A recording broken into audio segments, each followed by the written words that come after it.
ये समग्र विश्व वर्तमान चिंतार विषय जे जो आमर सूर्यर तापमात्रा धीरे धीरे वृद्धि पाइबार लगी। भारत वर्ष में 50 डिग्री तापमात्रा पहुँचला।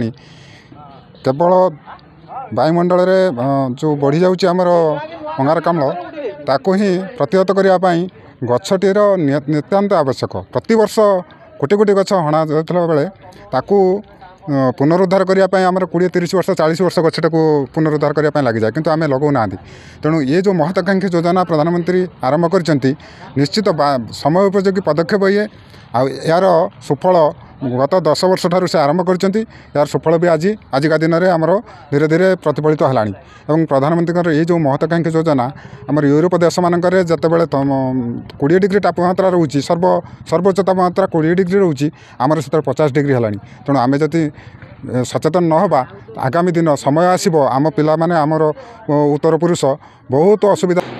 शालिसिंग ग्राम पंचायत मो एडीओ नीलाद्री महापात्र आज सरकार एक मैसिव प्रोग्राम एक पेड़ माँ के नाम आज शालिसिंग पंचायत में 65 वृक्ष लगा जाउछि। से जन्म दिवस उपलक्षे प्रधानमंत्री जन्म दिवस उपलक्षे जो प्रोग्राम में 500 वृक्ष आज रोपण आमर 8टी जगह करा जाउछि।